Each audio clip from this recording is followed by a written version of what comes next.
I will find it for you. It is somewhere in the consent calendar on salaries. I figured it was 5.2, salary warrants. There you go, good enough for me. 5.2, so the motion I'll make amended to approve the consent calendar item with the exception of item 5.2. If that's agreeable to the maker of the motion in the second, Yep.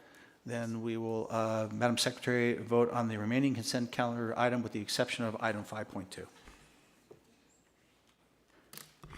Virginia Baxter, Aye. Jeff Kellogg, Aye. Doug Otto. Aye. And Sunny Zia. Aye. And Trustee Archuleta was also recorded as well. All right, the consent calendar is approved. We're now to item 5.2. Give you some time to. It's a question from.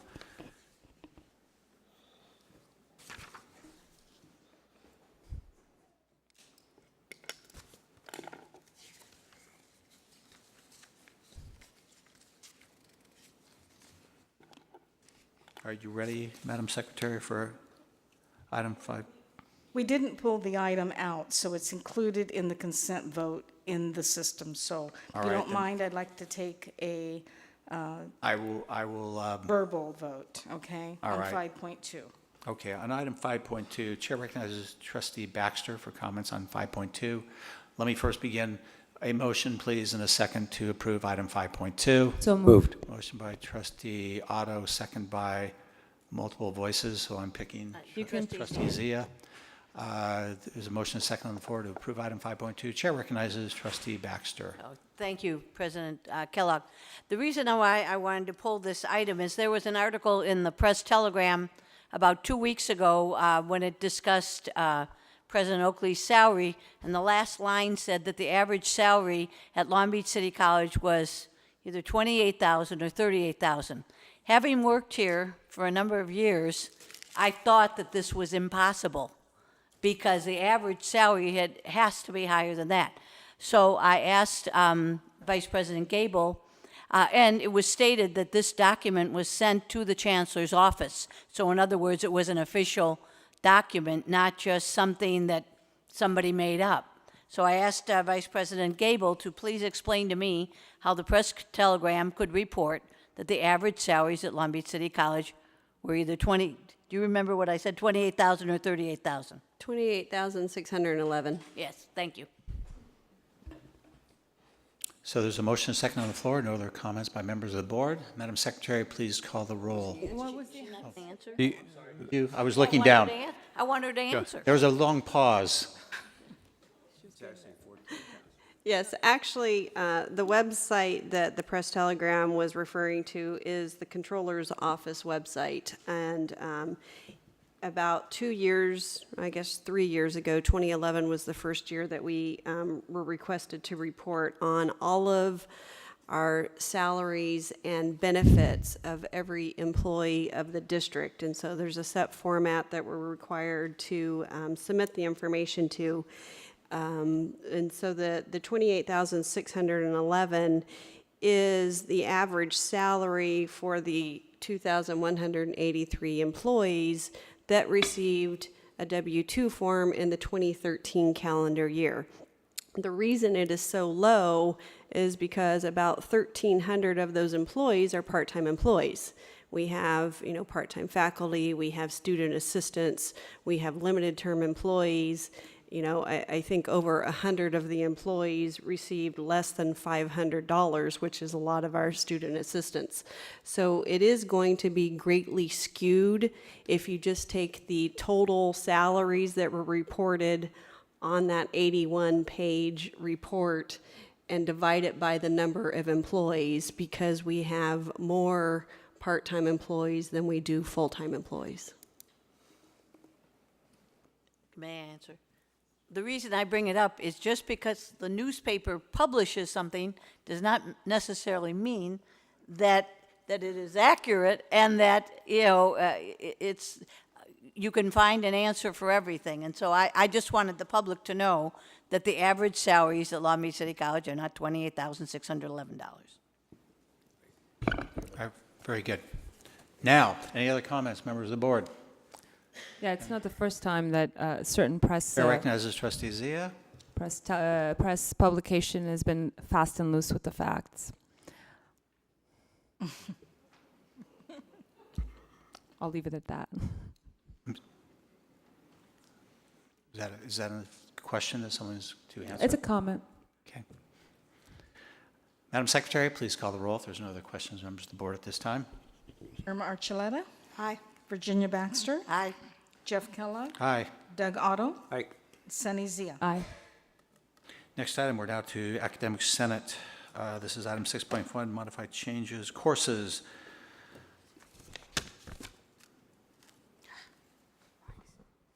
Academic Senate President. Yep, I just present to the board item 6.1, modified course changes.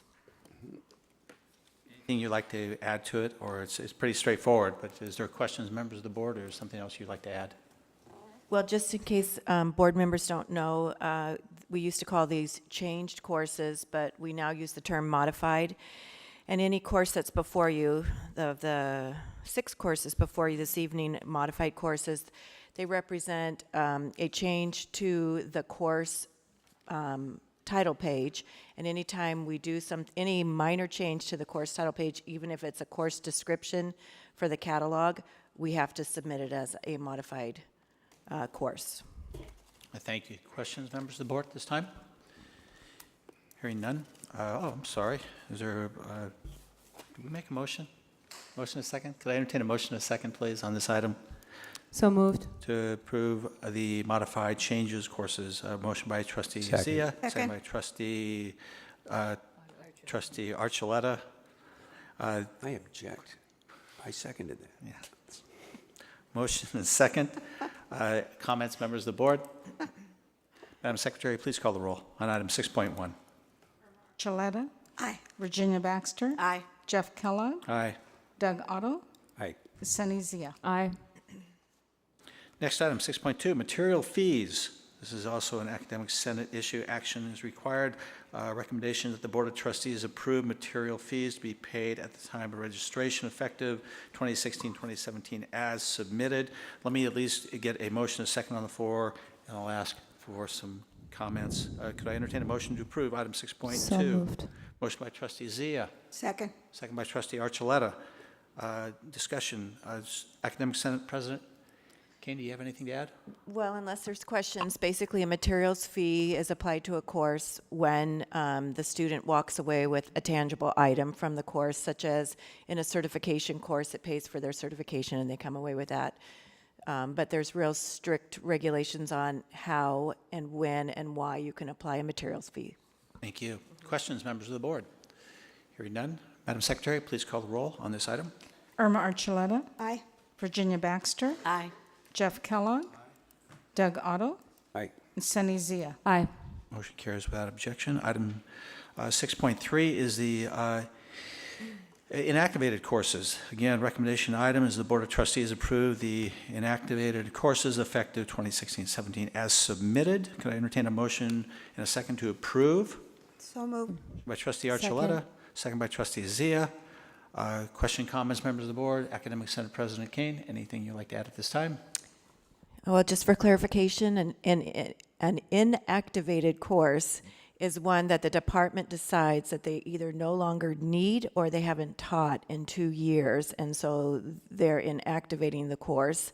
Should a department ever decide that they want to reactivate the course, it's a long process, just like submitting a new course. So it's with careful thought that departments decide whether or not they want to inactivate a course. Very good. Questions, members of the board at this time? Hearing none, Madam Secretary, please call the roll on item 6.3. Irma Archuleta, Aye. Virginia Baxter, Aye. Jeff Kellogg, Aye. Doug Otto, Aye. and Sunny Zia. Aye. Motion carries without any objection. We're now to reports. The Academic Senate President.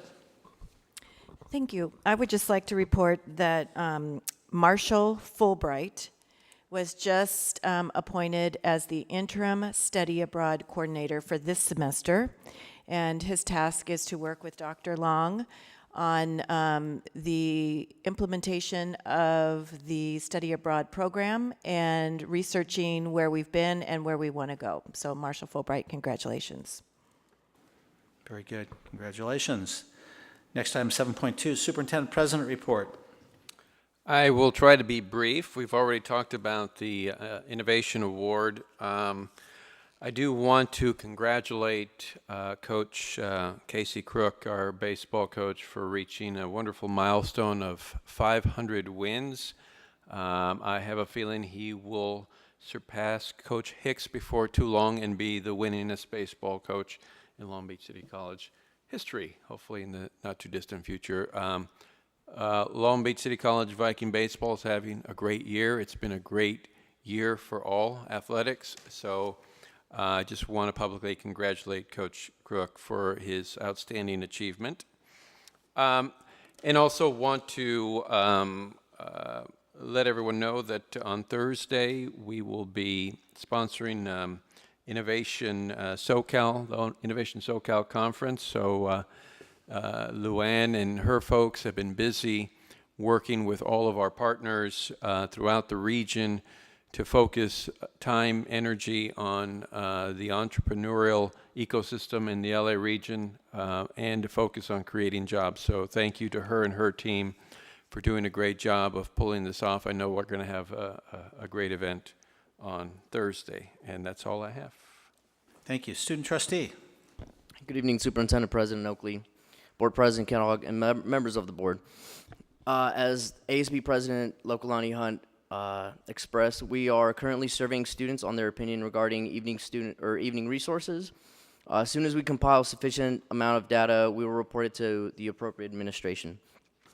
As one of the hats that I wear here on campus, I was appointed as the Memorial Day Freedom Fair Committee Chair, and I am proud to announce that the Veterans Club will be hosting the second annual Memorial Day Freedom Fair on May 16th. The Veterans at the Veterans Memorial Stadium. This event hopes to bring students, faculty, staff, and the surrounding community together in remembrance of Memorial Day.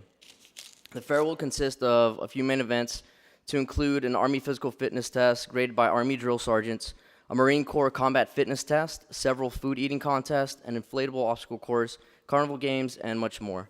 Last year's Memorial Day fair, the Veterans Club was honored to have President Oakley compete in the pie eating contest, and there is a wonderful picture of him on the Veterans Club Facebook page. If you go there, you will find it. He's just covered in pie.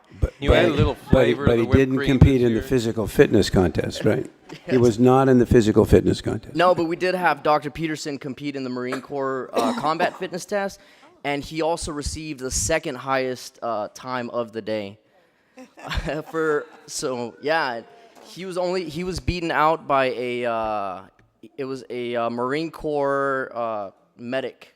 So it was impressive, and he did it in a suit too, might I add.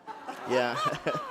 So for this year's Memorial Day Freedom Fair, I would like to extend an invitation to President Oakley, the board president, the board, and the vice presidents, and also everyone in the audience and anyone watching at home.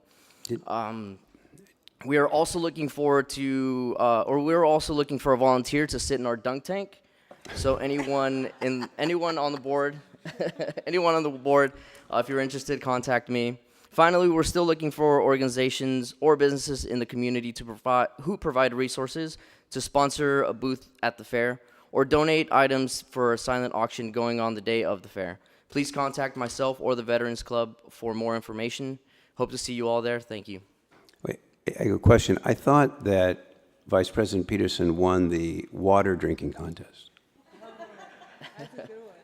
We didn't have that, but I mean, the most amount in the shortest period of time, wasn't that wasn't an event that you had? no. All right, thank you. Moving Greg, on. yeah, I think we should have a competition of the water drinking contest, you and I. Board of One second. Trustees reports. I'll begin from my right, working across. Trustee Archuleta, Oh, no report. no report. Trustee Baxter. Thank you, President Kellogg. Before I start my report, I would like to make a challenge to Student Trustee Orozco. Years ago, the Veterans Club put on a event called Stand Down, where they invited homeless veterans to come to Vet Stadium and receive, they could take showers, they received toiletries. Actually, there was a judge there who would, if they had any and Expunge convictions. yes, expunge their records, things like that. And I know it's very short notice, and I'm not great at telling other people what to do. But I was thinking even something that you could do at the last minute is collect toiletries and socks and give them to U.S. Vets, which is the veterans organization in Long Beach, because these are items that they can use all the time. So I think that would get more students and perhaps staff involved, feeling they can donate. You know, when I go to hotels, I take the toiletries and I bring them back, and I give them to my church, but I'm happy to give them to the veterans too. So that might be something that you could communicate with the people on campus and make them feel part of the organization. So. Janie, you have a right to remain silent. You know, anything you say could and be used. I know, I better be careful. I better be careful. Okay.